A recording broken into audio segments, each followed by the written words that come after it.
লিল্লাহে তাকবীর, লিল্লাহে তাকবীর।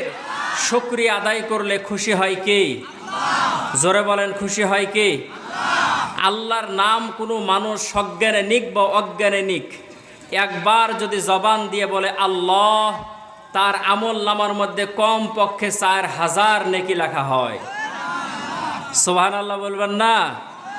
একবার সুবহানাল্লাহ বললে আমল নামার মধ্যে কম পক্ষে 100 নেকি লেখা হয়। জোরে বলেন সুবহানাল্লাহ। বলেন দেখি, একবার সুবহানাল্লাহ বললে 100 টাকা, 500 টাকা, 1000 টাকা না, একবার সুবহানাল্লাহ বললে 1 টাকা দেওয়া হবে। কথা কি আমার বুঝতেছেন? একবার সুবহানাল্লাহ বললে কয় টাকা? তাহলে বলেন দেখি, এখানে যতগুলো মানুষ আছি, সুবহানাল্লাহ আপনি কয় কোটি বার বলতেন? বলে 1000 কোটি বার বলবো আর 1000 কোটি টাকার মালিক হব। বিষয়টা এরকম না। কেন? আমরা দুনিয়া বুঝি ঠিকঠাক, আখেরাত বুঝি টুকটাক, কিন্তু দরকার ছিল আখেরাতটা বোঝা ঠিকঠাক আর দুনিয়া চলবে টুকটাক। কথা বলেন ঠিক না ঠিক? কিন্তু আমরা দুনিয়ার হিসাব খুব ভালো বুঝি, আখেরাতের হিসাব বুঝি না। আর অনেকেই যারা আমরা বুঝি না, বুঝার ভান করে হু করে বসে থাকি যে হুজুর আপনি আপনার মতন চালান, আমরা আমাদের মতো বাদাম চালাই। এই জন্য নিয়ামতের শুকরিয়া আদায় করলে আমাদের নিয়ামতগুলো বাড়ায় দিবেন কে? আমাদের আমল নামার মধ্যে সওয়াবগুলো লিখে দিবেন কে? আপনাদেরকে বোঝানোর জন্য বলি, হযরতে ইউসুফ আলাইহিস সালাতু ওয়াস সালাম, জোরে বলেন নাম কি? ইউসুফ আলাইহিস সালাতু ওয়াস সালাম মিশরে যখন দুর্ভিক্ষ চলতেছে, তো ইউসুফ আলাইহিস সালাতু ওয়াস সালাম ত্রাণ সামগ্রী বিতরণ করতেছেন। আমাদের দেশে যেরকম ত্রাণ বিতরণ হয় না, ত্রাণ বিতরণ করতেছেন। তো সবাইকে 3 কেজি 3 কেজি 3 কেজি করে সবাইকে দিতেছেন। তো একজন যুবক ইউসুফ আলাইহিস সালাতু ওয়াস সালামের কাছে আসার পরে বলতেছে যে ইউসুফ দেন। তো তাকেও সবার মতো 3 কেজি দিয়েছে। তো তিনি বলতেছেন যে 3 কেজি তো সবাইকে দিলেন, আমাকেও দিলেন, আপনার পক্ষ থেকে আর কিছু দেন। তো বলতেছেন যে আরও 3 কেজি নাও। আরও 3 কেজি দিয়েছে। বলে এটা তো আপনার পক্ষ থেকে দিলেন, আপনার ক্ষমতা বলে, আপনি যে প্রেসিডেন্ট, আপনার একটা পাওয়ার আছে না, আপনার পাওয়ার বলে আরও কিছু দেন। ইউসুফ আলাইহিস সালাম বলতেছেন যে দেখো, যেই দুর্ভিক্ষ চলতেছে, হাজার হাজার মানুষ লাইন ধরে আছে, আর তোমাকেই যদি 9 কেজি দিয়া দিই, 12 কেজি দিয়া দিতে, আর মানুষকে দিব কি? তো বলে না আপনি দেন। তো দিয়েছি। তো 9 কেজি নেওয়ার পরে বলতেছে যে আরও কিছু দেন। তো বলতেছে যে দেখো, তোমাকে তো দিলাম, সবাইকে যা দিলাম তার থেকে তোমাকে ডবল দিয়েছি, তারও বেশি দিয়েছি। তখন সে যুবক বলতেছে যে শোনেন, আপনি যদি আমাকে চিনতেন তাহলে আপনি আর এই কথা বলতেন না। আপনার কাছে আমি যতবার চাইতাম আপনি ততবারই আমাকে দিতেই থাকতেন। বলেন সুবহানাল্লাহ। আচ্ছা, এই কথা বললে মানুষ সাধারণ চমকে ওঠারই কথা নাকি? যে তুই ত্রাণ নিতে আসছিস, আবার তোর এমন কি পাওয়ার যে তোর নাম শুনলে আমি দিতেই থাকবো? কথা বলেন। তো ইউসুফ আলাইহিস সালাতু ওয়াস সালাম বলতেছেন যে বলো দেখি তোমার কি, তোমার পরিচয়টা কি একটু বলো। তো যুবক বলতেছে যে আমি হলাম সেই ব্যক্তি যে মায়ের কোলে বসে থেকে আপনার পবিত্রতার সাক্ষী দিয়েছিলাম। বলেন সুবহানাল্লাহ। ইতিহাস আপনাদের জানা পুরাতন কথা যে ইউসুফ আলাইহিস সালাতু ওয়াস সালামকে যখন ওই যে মিশরে আজিজের স্ত্রী জুলাইখা যখন তাকে অপবাদ দিয়েছিল, তখন একটা ছোট্ট বাচ্চা মায়ের কোল থেকে যে মাপকাঠি বলে দিয়েছিল যে জামার আগে ছিঁড়লে কে অপরাধী আর পিছনে ছিঁড়লে কে অপরাধী। কথা কি আপনাদের মনে আছে? ওই শিশু ছিল তখন মায়ের কোলে, আজকে সে যুবক হয়েছে। বলেন সুবহানাল্লাহ। বলতেছে আমি হচ্ছি সেই যুবক যে মায়ের কোলে বসে আপনার পবিত্রতার সাক্ষী দিয়েছিলাম। এই কথা বলার সঙ্গে সঙ্গে ইউসুফ আলাইহিস সালাতু ওয়াস সালাম তার লোককে বলতেছেন যে তাকে দিতে থাকো। দিতে দিতে দিতে দিতে তাকে দিয়েছেন গম 105 মণ। সুবহানাল্লাহ। একটু জোরে বলা যাবে না? 105 মণ। আল্লাহ পাক রব্বুল আলামিন ইউসুফ আলাইহিস সালাতু ওয়াস সালামের উপরে ওহী নাজিল করে বলে যে ইউসুফ, তাকে এত বেশি দেওয়ার কারণ কি? বলে আল্লাহ, সে আমার পবিত্রতার সাক্ষী দিয়েছে, আমার পবিত্রতা ঘোষণা করেছে, এই জন্য তাকে 105 মণ দিয়েছি। আল্লাহ পাক রব্বুল আলামিন বলেন যে ইউসুফ, মানুষকে তুমি বলিও আল্লাহর একজন বান্দা তোমার, আমার একজন বান্দা তোমার একবার প্রশংসা করার কারণে তাকে যদি তুমি 105 মণ যদি দাও, আর যেই বান্দা ফজরের সময় আজান শুনে ওঠার পরে নামাজের মধ্যে দাঁড়ানোর পরে বলে সুবহানাকা আল্লাহুম্মা ওয়া বিহামদিকা, রুকুর মধ্যে যাওয়ার পরে বলে সুবহানা রাব্বিয়াল আযীম, তারপরে বলে সামি আল্লাহু লিমান হামিদা, সেজদার মধ্যে যাওয়ার পরে বলে সুবহানা রাব্বিয়াল আলা, একবার বলে না একাধিকবার বলে। ফজর থেকে এশা পর্যন্ত আল্লাহর বান্দা কতবার বলে। তোমার একবার পবিত্রতার সাক্ষী দেওয়ার পুরস্কার যদি হয় 105 মণ, যে আল্লাহর বান্দা ফজর থেকে শুরু করে মাগরিব পর্যন্ত, আবার এশা পর্যন্ত, এশা থেকে শুরু করে ফজর পর্যন্ত বারবার আমি আল্লাহ তাআলার পবিত্রতার সাক্ষী দিতে থাকে, তাকে আমি আল্লাহ পাক রব্বুল আলামিন কি পরিমাণ পুরস্কার দিতে পারে, জোরে বলেন সুবহানাল্লাহ। আর একটু জোরে বলবেন না সুবহানাল্লাহ। তাহলে আমরা যদি আল্লাহ পাক রব্বুল আলামিনের নিয়ামতের শুকরিয়া আদায় করি, আল্লাহ পাক রব্বুল আলামিনের পবিত্রতার ঘোষণা দেই, তাহলে আল্লাহ পাক রব্বুল আলামিন আমাদের কি ইউসুফ আলাইহিস সালামের মতো দিবেন নাকি তার থেকে বেশি দিবেন? এই জন্য শুকরিয়া আদায় করা যাবে তো? বলেন না আলহামদুলিল্লাহ।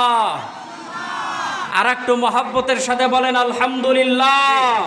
আল্লাহ তাআলা কোরআনুল কারীমের মধ্যে ঘোষণা করেছিলেন, ইয়া আইয়ুহাল্লাযীনা আমানু কুতিবা আলাইকুমুস সিয়াম কামা কুতিবা আলাল্লাযীনা মিন ক্বাবলিকুম লাআল্লাকুম তাত্তাকুন। আল্লাহ তাআলা বললেন যে হে ঈমানদারগণ, তোমাদের উপরে রমজানের রোজাকে ফরজ করা হয়েছে যেমনভাবে ফরজ করা হয়েছিল তোমাদের পূর্বে যারা ছিল তাদের উপরে। কেন?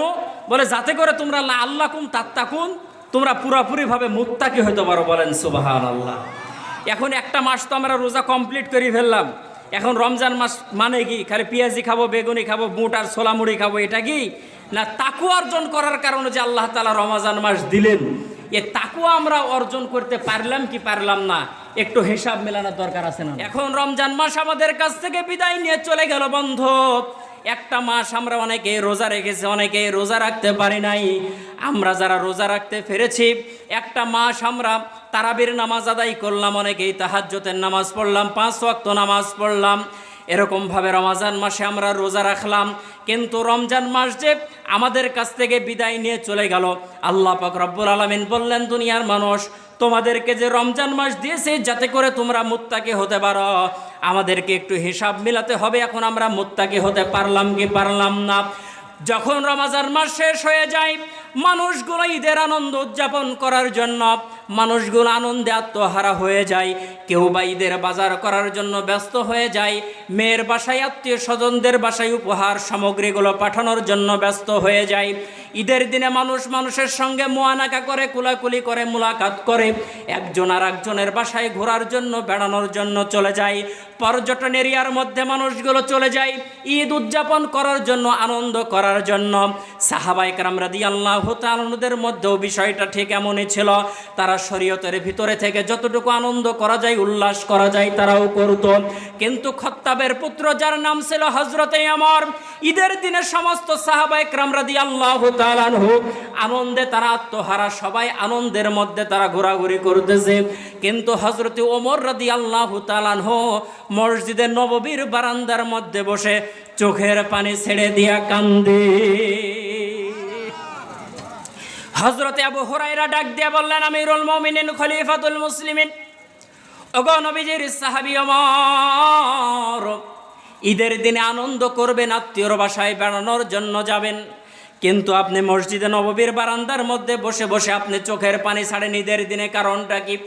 হযরতে ওমর চোখের পানি ছেড়ে ডাক দিয়া বলে, ভাই, আনন্দ তো সেই মানুষ করতে পারে যার জিন্দেগির মধ্যে কোনো টেনশন নাই, যার জিন্দেগির মধ্যে কোনো পেরেশানি নাই, সে তো আনন্দ করতে পারে, উল্লাস করতে পারে। হযরতে ওমরকে সাথী সঙ্গীরা ডাক দিয়ে বলতেছে, আমিরুল মুমিনিন, দুনিয়ার মধ্যে আল্লাহর রাসূল আপনার হাত ধরে বলেছিলেন, ওমর রে, তুমি জান্নাতি। সুবহানাল্লাহ বলেন। হযরতে ওমরকে ডাক দিয়ে বলতেছেন, আমিরুল মুমিনিন, আল্লাহর রাসূল আপনার হাত ধরে বলেছেন আপনি জান্নাতি। ওগো রাসূলের সাহাবী, কিসের জন্য আপনি চোখের পানি ছেড়ে দিয়ে কান্দেন? আর কিসের আপনার টেনশন, কিসের আপনার পেরেশানি? হযরতে ওমর ডাক দিয়ে বলতেছে, সাথী সঙ্গীরা রে শোনো, রমজান মাসে রোজা রেখেছি, কবুল হলো কিনা তার চিন্তা। রমজান মাসে সদকাতুল ফিতর আদায় করেছি, কবুল হলো কিনা চিন্তা। রমজান মাসে তাহাজ্জুদের নামাজ পড়ার চেষ্টা করেছি, কবুল হলো কিনা চিন্তা। রমজান মাসে দান করেছি, কবুল হলো কিনা চিন্তা। রমজান মাসে জাহান্নামের আগুন থেকে, জাহান্নাম থেকে মুক্তির জন্য আল্লাহর রাসূল বলেছেন, আমি ওমর জাহান্নাম থেকে বাঁচতে পারলাম কিনা তার চিন্তা। আচ্ছা বলেন দেখি, নবীজির সাহাবী হযরতে ওমর দুনিয়ার মধ্যে জান্নাতের সুসংবাদ পেলেন, কিন্তু তার পেরেশানি শেষ হয় না। রমজানের রোজা কবুল হলো কিনা, নিজেকে জাহান্নামের আগুন থেকে বাঁচাতে পারলাম কিনা, আমাদের চিন্তার জোরে বলেন দরকার আছে না নাই? আর একটু জোরে বলেন আছে না নাই?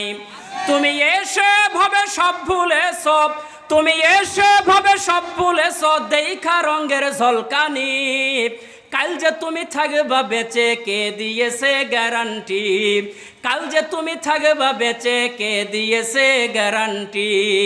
জীবন হইল মেড ইন চাইনা, জীবন হইল মেড ইন চাইনা, সেকেন্ডের নাই ওয়ারেন্টি, কাল যে তুমি থাকবা বেঁচে কে দিয়েছে গ্যারান্টি, কাল যে তুমি থাকবা বেঁচে কে দিয়েছে গ্যারান্টি।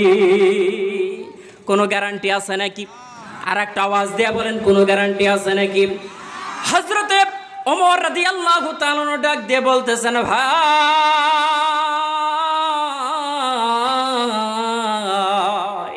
জাহান্নামের আগুন থেকে বাঁচতে পারলাম কিনা তার টেনশন, জাহান্নামের আগুন থেকে মুক্তি পাবো কিনা, মুক্তি পেলাম কিনা তার টেনশন। এই জন্য আমাদের চিন্তার জোরে বলেন দরকার আছে না নাই? যুবকদের তো কোনো টেনশনই নাই। গরু বিক্রি করতে নিয়ে যায় যে গাড়িতে করে, যুবকেরা ওই গাড়িতে উঠার পরে রাস্তার মধ্যে বক্স বাজায়, আছে না নাই? কথা বলেন না কেন, আছে না নাই? রমজান মাস একটা মাস রোজা রাখার পরে আবার রাস্তার মধ্যে গান বাজায় মুসলমানের সন্তান, জোরে বলেন আছে না নাই? পহেলা বৈশাখ গতকালকে উদযাপন করেছে এরকম মুসলমান সন্তান, জোরে বলেন আছে না নাই? লাভ হলো কি বলেন? কোনো লাভ আছে? একটা মাস রাখলেন রোজা, একদিনে সব শয়তান সোজাগিরি দিয়েছে। আমি তো আমার মহল্লায় বলেছি জুম্মার দিনে যে রমজান মাসে তো শয়তানকে বাধা থাকে, কথা বলেন ঠিক না? শয়তান ছাড়া পাইছে, বুঝবেন কোন সময়? যখন দেখবেন যে এলাকার ভিতর ভাটাম ভুটুম পটকা ভরতে লেগেছে, বুঝতে পারবেন যে শয়তান ছাড়া পাইছে, বনকেশর চলে গেছে। কথা বলেন ঠিক না বে ঠিক? এদিক কি পটকা ফোটাই কি ফোটায় না? কথা বলেন। অন্যান্য বেধর্মীদের যে সমস্ত অনুষ্ঠানগুলো আছে সেগুলো উপলক্ষে সিনেমা হলে সিনেমা মুক্তি পায় না।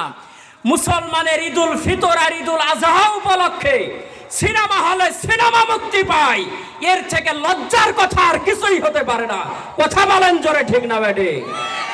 মানে শয়তানেরা জানে রমজান মাসে একটা মাস রোজা করেছিস, খানিক নেকি নিয়ে এসে তানোর সিনেমা হলে রেখে যা, রাজশাহীদ খানিক রেখে যা। কথা বলেন ঠিক না বেটে? তাহলে যারা রমজান মাসে রোজা রাখার পরে আবার সিনেমা হলে যায়, ওরা কি মুত্তাকি? কথা বলে না পাবলিক, ওরাও কি মুত্তাকি? তাহলে আল্লাহ যে বললেন যে রোজা দিলাম তাকওয়া অর্জন করার জন্য, আর ওরা এক মাস রোজা রাখার পরে গরুর গাড়ির চড়ে ওরা কি করলো? গান বাজাইলো। তাহলে ওরা কি মুত্তাকি হতে পারলো? তাহলে বাদুড়ের মতন সকাল থেকে সন্ধ্যা পর্যন্ত একসাথে না খায়া থাকা হলো ফাও। কথা বলেন জোরে ঠিক না ভাই ঠিক? আর কিছু বেরোজাদার আছে ঈদগাহে আবার মড়মড়া পাঞ্জাবি গায়ে দেয়, ওরাই আগে, ওরাই মুসান দেখি মনে হয় যে ওই রোজা ওই সব করেছে গায়ে। কথা বলেন না গান? আর মুসানি অন্যরকম। কোনো লাভ আছে কি? কোনো লাভ নাই। তাহলে যারা তাকওয়া অর্জন করেছিলেন তাদের ভিতর থেকে একজন ব্যক্তির কথা আপনাদেরকে শোনাই, তার নাম হলো হযরতে ওমর রাদিয়াল্লাহু তাআলা আনহু। শুনবেন তো ইনশাআল্লাহ? এবার শোনেন হযরতে ওমর। হযরতে ওমর রাদিয়াল্লাহু তাআলা অর্ধ পৃথিবীর প্রেসিডেন্ট, ধুলার তখ্তে বসে, ধুলার সিংহাসনের মধ্যে বসে হযরতে ওমর অর্ধ পৃথিবী শাসন করেছেন। রোম আর পারস্যের যে সমস্ত বড় বড় যে সমস্ত প্রেসিডেন্টগুলো ছিল, তারা একদল গোয়েন্দা বাহিনীকে পাঠিয়ে দিল, যাও গো দেখি মদিনাতে বসবাস করে, নাম হলো তার ওমর। কি দিয়ে সে পরিচালনা করে, একের পর এক দেশ সে শাসন করতেছে, তার কবজায় নিতেছে। ওমরের কি এমন গুণ আছে যে সমস্ত পৃথিবীর দেশগুলো তার পায়ের কাছে হুমড়ি দিয়ে পড়তেছে। একদল গোয়েন্দা বাহিনী হযরতে ওমরের খোঁজ নেওয়ার জন্য মদিনার মধ্যে আসার পরে ডাক দিয়ে বলল, এই এলাকার প্রেসিডেন্ট কে আছে, তার নাম হচ্ছে ওমর, তার বাড়ি কোন জায়গায় আছে, তার একটু খোঁজটা দিয়ে দাও। হযরত ওমর রাদিয়াল্লাহু তাআলার ব্যাপারে সাহাবীরা ডাক দিয়ে বলতেছেন, সে নিজেকে প্রেসিডেন্ট বলে পরিচয় দেয় না, সে নিজেকে রাসূলের সাহাবী এবং আমির বলে পরিচয় দেয়। বলেন সুবহানাল্লাহ। বলে তোমাদের আমির কোথায় একটু বলো। সাহাবীরা ডাক দিয়ে বলতেছে, শোনেন আপনারা কোথা থেকে এসেছেন? বলে আমরা বাইরের দেশ থেকে এসেছি। বলে আমাদের আমিরের বাড়ি হচ্ছে এটা। এইদিকে একটু খেয়াল করেন মুসলমান, আমাদের আমিরের বাড়ি হচ্ছে এটা। মসজিদে নববীর পাশাপাশি হযরত ওমরের বাড়ি দেখায় দিলেন যে এটা হচ্ছে ওমরের বাড়ি। প্রত্যক্ষদর্শী যারা আছে, গোয়েন্দা বাহিনীর যে সমস্ত লোকজনগুলো যারা আছে, তারা দেখার পরে দেখতেছে কংক্রিট ঢালাইয়ের কোনো বাড়ি ছিল না, ইট পাথর দিয়ে বানানো কোনো বাড়ি ছিল না, খেজুর পাতা দিয়ে ঘেরা, খেজুর পাতার ছাউনি দেওয়া একটা বাড়ি। তিনিই হলেন অর্ধ পৃথিবীর প্রেসিডেন্ট হযরতে ওমর। লোকজন চমকে উঠলো, ডাক দিয়ে বলল, শোনো গো, এটাই কি ওমরের বাড়ি না ভুল বাড়ি তোমরা দেখায়া দিলাম? বলে না, এটাই হলো আমাদের প্রেসিডেন্ট হযরতে ওমরের বাড়ি। বলতেছে ওমরকে ডাক দাও দেখি। বলে আমাদের প্রেসিডেন্ট, আমাদের আমির ওমর বাড়ির মধ্যে নাই। বলে কোথায় গেছে? বলে কিছুক্ষণ আগে জঙ্গলের দিকে গেছে। বলে জঙ্গলে যাওয়ার কারণ কি? বলে আমাদের আমিরের উট হারায়া গেছে। কি হারায় গেছে? আমাদের উট, আমার আমিরের উট হারায় গেছে। এই জন্য আমাদের আমির জঙ্গলে গেছে উট খোঁজার জন্য। লোকজন শুধু কপালের মধ্যে হাত দিয়ে মারে আর বলে, হাইরি, আমাদের দেশের প্রেসিডেন্টের সামনে বামে কতগুলো গার্ড থাকে, জীবনের রিস্ক নিয়ে তারা চলাফেরা করে, আর ওমর তো নিজেই চলে গেছে জঙ্গলের মধ্যে উট খোঁজার জন্য। লোকজন যাওয়ার পরে দেখতেছে জঙ্গলের পাশে একটা গাছের ছায়ার নিচে হযরত ওমর রাদিয়াল্লাহু তাআলা নিজের হাতটা মাথার নিচে দিয়া ঘুমায় আছে। গাছের আড়াল দিয়ে রোদ আসতেছে, দেখতেছে সেই জায়গায় একটা পাখি পাখা প্রশস্ত করে তার মুখের উপরে ছায়া দেয়। বলেন সুবহানাল্লাহ। একজনকে ডাক দিয়া বলে, বলো তো দেখি লোকটাকে। মদিনার স্থানীয় লোক গোয়েন্দা বাহিনীর লোকদেরকে ডাক দিয়া বলতেছে, এটা হলো আমাদের আমির, এটা হলো হযরতে ওমর। হযরত ওমরের দিকে লোকগুলো তাকায় ডাক দিয়ে বলতেছে, আমিরুল মুমিনিন, খলিফাতুল মুসলিমিন, গো মুসলিম জাহানের খলিফা ওমর, আপনার জীবনটা কত সুন্দর, আপনি আরামে গাছের নিচে ঘুমায় আছেন, আপনার কোনো শত্রু নাই। হযরতে ওমরের বাবারে পাশে যে লোকটা দাঁড়ায় আছে তাকে জিজ্ঞেস করে, বলো তো দেখি, তোমাদের প্রেসিডেন্ট যে একা একাই ঘোরাফেরা করে, চলাফেরা করে, তার কি এলাকার মধ্যে কোনো শত্রু নাই?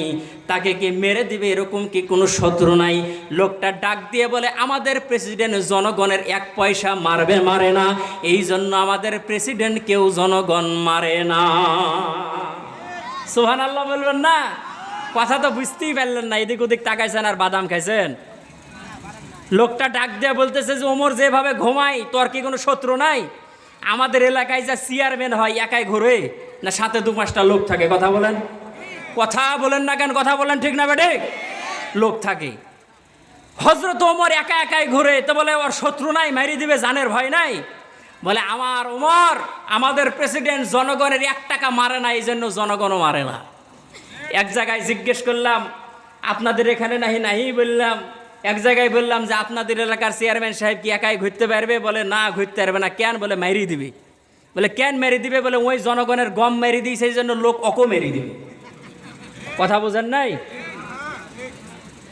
হযরতে ওমর কারো গমও মারেনি, হযরত ওমরকে কেউ মারবেও। সম্মানিত ভাইয়েরা আমার, অর্ধ পৃথিবী শাসন করেছিলেন হযরতে ওমর। মসজিদে নববীর মধ্যে তার সন্তান আসে আব্দুল্লাহ, মক্তবের মধ্যে পড়ার জন্য আসে হযরতে ওমরের সন্তান আব্দুল্লাহ। মক্তবের মধ্যে হযরতে আব্দুল্লাহ পড়ার জন্য আসে। কিন্তু তার শরীরের মধ্যে যে জুব্বা আছে, জুব্বাটার মধ্যে 18টা তালি দেওয়া। জোরে বলেন কয়টা? 18টা তালি দেওয়া। 19 নাম্বার জায়গা ছেড়ে গেছে ছোট্ট বাচ্চা আব্দুল্লাহর। আচ্ছা, এখানে আমরা যতগুলো মানুষ আছি বলেন তো দেখি, কার সন্তানের গায়ের মধ্যে 18টা তালি দেওয়া জামা আছে? আছে কারো? একটা তালি দেওয়া জামাও পাওয়া যাবে না। কথা বলেন ঠিক না ভাই? ঠিক।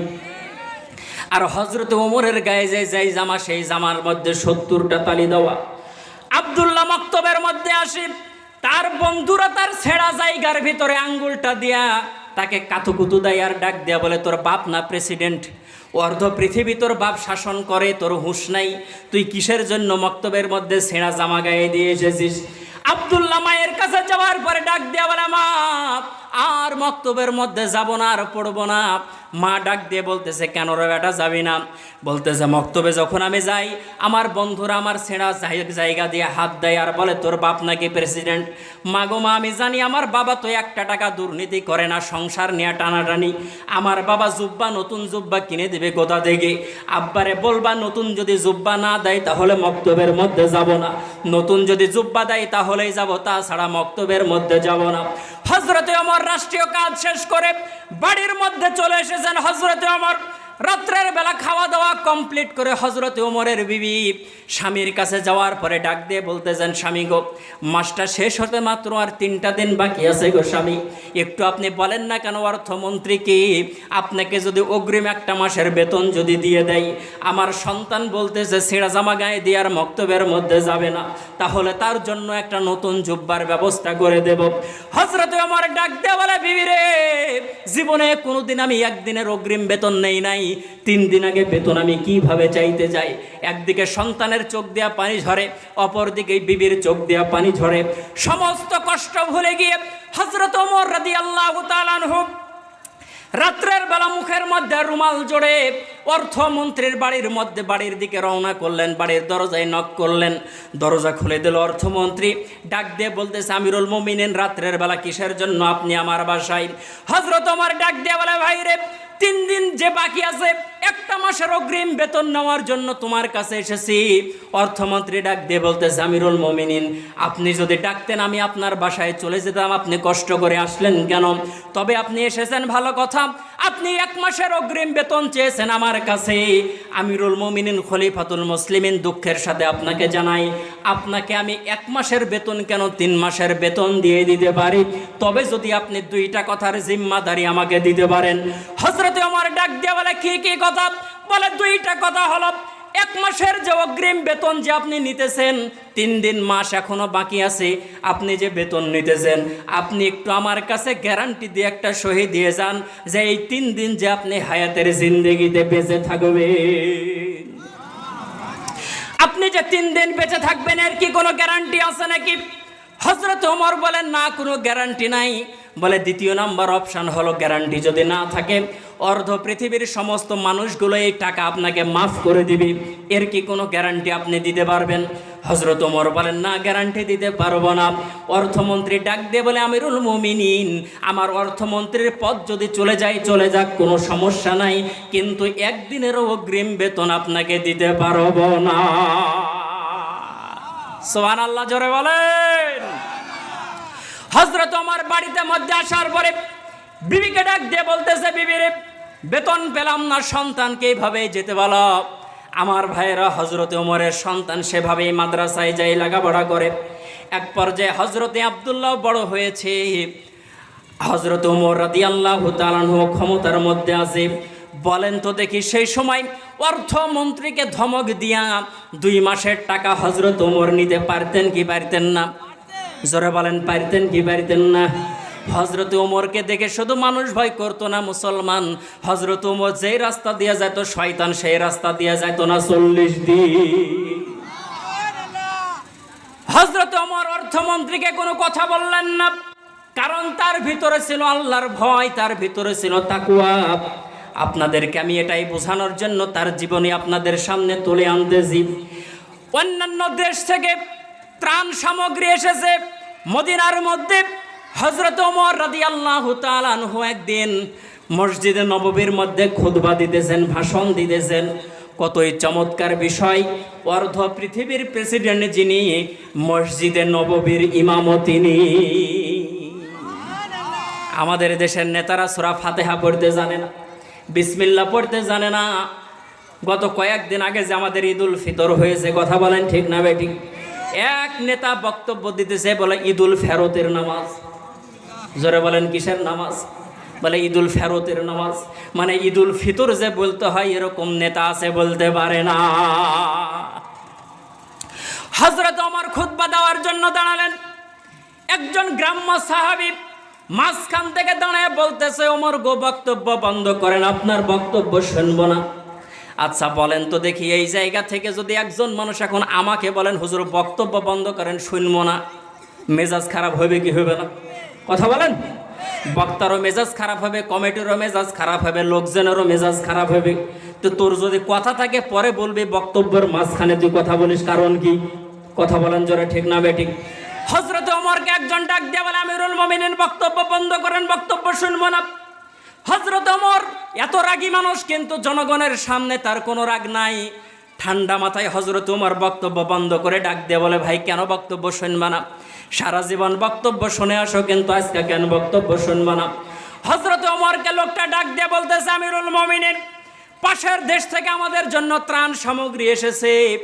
সবাই এক টুকরা করে জুব্বার কাপড় পেয়েছে, আপনিও এক টুকরা জুব্বার কাপড় পেয়েছেন, কিন্তু আমাদের জুব্বার কাপড় আমাদের হাঁটুর নিচ পর্যন্ত টান টান লেগে যায়, জুব্বা হয় না। আর আপনি টাকনু বরাবর জুব্বা পরেছেন, আপনি প্রেসিডেন্ট হওয়ার কারণে কি আপনার জুব্বার কাপড়ে বরকত পাইছে নাকি? কথা বুঝেন নাই? যে সবাই পেল এক টুকরা করে কাপড়, আমাদের হাঁটুর নিচে কোনো রকম টানাটানি হয়, আর আপনি যে একবার টাকনুর গোড়া ঘিসা ঘিসা যে জুব্বা বানাইছেন, আপনি প্রেসিডেন্ট বলে কি বরকত পেলে কাপড়ে? একই সমান তো কাপড়, আপনারটা বড় হলো কেন? আচ্ছা এই কথা প্রেসিডেন্টকে তো বড় কথা, আপনার এলাকার মেম্বার এক বলতে পারবেন আপনি? দাঁত মাত থইবে? কথা বলেন না কেন? বলবে যে ওর নামটা লিখিত সাইজ করে দে। কথা বলেন ঠিক না ভাই? আর চাঁপাইনবাবগঞ্জের ভাষায় বললে বলবেন ওকে সাইটি দে। কথা বলেন না কেন? তাহলে আমাদের ইমান একটা মেম্বারের সামনে কথা বলে আমরা বলতে পারি না, তবে সে যদি সঠিক পথে যদি থাকে তাহলে কি তাকে বাধা দেবেন নাকি? না। কিন্তু আমাদের সমাজের কি অবস্থা, যে 5 জন অপরাধ করে 95 জন ভালো মানুষ, 5 জন অপরাধীর বিরুদ্ধে কথা বলবে, 95 জনের ভিতর থেকে একজনকে পাওয়া যায় না। কথা বলেন ঠিক না বাড়ি? লোক ডাক দেয়া বলতেছে, আপনি প্রেসিডেন্ট বলে জুব্বা বেশি হলো, কারণটা কি? কাপড় কোন জাত পেলেন, হিসাব দেন। এই কথা শোনার পরে হযরত ওমর থেমে গেলেন। তার সন্তান আব্দুল্লাহ ডাক দিয়ে বলতেছেন, লোকেরা শোনো গো, আমার বাবার পক্ষ থেকে যদি আমি উত্তরটা দিয়ে দিই তাহলে কি হবে না? ওই লোক ডাক দিয়ে বলতেছে, না, তোমার আব্বাকেই বলা লাগবে, তুমি বললেও হবে না। আব্দুল্লাহ ডাক দিয়ে বলতেছে, শোনেন, আমি আগে আমার আব্বার পক্ষ থেকে উত্তরটা দিয়ে দেই, যদি আপনাদের পছন্দ না হয় তাহলে আমার আব্বা আবার উত্তর দিবে। বলেন সুবহানাল্লাহ। হযরত ওমর রাদিয়াল্লাহু তাআলা চুপচাপ দাঁড়িয়ে থাকলেন। লোকজন ডাক দিয়ে বলল, আব্দুল্লাহ বলো দেখে কি উত্তর? আব্দুল্লাহ ডাক দিয়ে বলতেছে, মদিনার লোকেরা শোনো, তোমরা মনে করতেছো আমার আব্বা ডবল কাপড় রেখেছে, নারী না। আমার আব্বা দুর্নীতিবাজ প্রেসিডেন্ট না, আমার আব্বা মানুষের একটা দানা পরিমাণ কোনো চাল নিজের ঘরের মধ্যে নাই না। সবাই যেমনই ভয়ে এক টুকরা করে জুব্বার কাপড় পেয়েছে, আমার বাবাও এক টুকরা পেয়েছে, আমি এক টুকরা পেয়েছি। কিন্তু আমি তো প্রেসিডেন্ট না, আমি বাইরের দেশের মধ্যে যাই না, কিন্তু আমার বাবা দেশের কাজে বিভিন্ন জায়গার মধ্যে যাই। আমার বাবার শরীরের মধ্যে যে জুব্বার মধ্যে 70টা তালি দেওয়া দেখতে ভালো লাগে না। এই জন্য রাত্রের বেলা বাবার দরজার সামনে দাঁড়ায় ডাক দিলাম, বাবা আমার কাপড়টা আমি আপনাকে হাদিয়া দিতে চাই, 2টা কাপড় মিলায় আপনি একটা জুব্বা বানায় নেন। এরে মদিনার লোকেরা, আমার কাপড় আর আমার আব্বার কাপড় একসঙ্গে জোড়া লাগায়া আমার আব্বার একটা লম্বা জুব্বা হয়েছে। এই জুব্বা গায়ে দিয়ে আজকে জুমার দিনে নামাজ পড়ার জন্য এসেছি। আমার আব্বা প্রেসিডেন্ট বলে তোমাদের কাপড় নাই, ডবল কাপড় নেওয়া তো দূরের কথা, একটা সুতা পর্যন্ত বেশি নাই। হযরত ওমরের সন্তানের মুখে এই কথা শুনে মদিনার লোকজন ডাক দিয়ে বলল, আমিরুল মুমিনিন, খলিফাতুল মুসলিমিন, ওগো আল্লাহর নবীর সাহাবী, এই যদি হয় আপনার আদর্শ আর এই যদি হয় আপনার নীতি, আপনি যতদিন বেঁচে থাকবেন, আমরা যতদিন বেঁচে থাকবো, আপনার পিছনে নামাজ পড়বো, আমাদের কোনো সমস্যা নাই। বলেন দেখে এই লোকটার ভিতরে তাকওয়া, জোরে বলেন আছে না নাই? বাইরের দেশ থেকে আতুরের একটা ডিব্বা এসেছে, আতুরের ডিব্বা। আমিরুল মুমিনিন সাহাবীদেরকে আতরগুলো ভাগ করে দিবেন। হযরত ওমর রাদিয়াল্লাহু তাআলা নিজের স্ত্রীকে বললেন, শোনো, ছোট্ট ছোট্ট বোতলের মধ্যে আতরগুলো ভরো। হযরত ওমর রাদিয়াল্লাহু তাআলার স্ত্রী আতরগুলো ভরতেছে ছোট্ট ছোট্ট বোতলের মধ্যে। সবার বোতলের মধ্যে যখন ভরা হয়ে গেছে, হযরত ওমর রাদিয়াল্লাহু তাআলা বললেন, আমার বোতল কোনটা?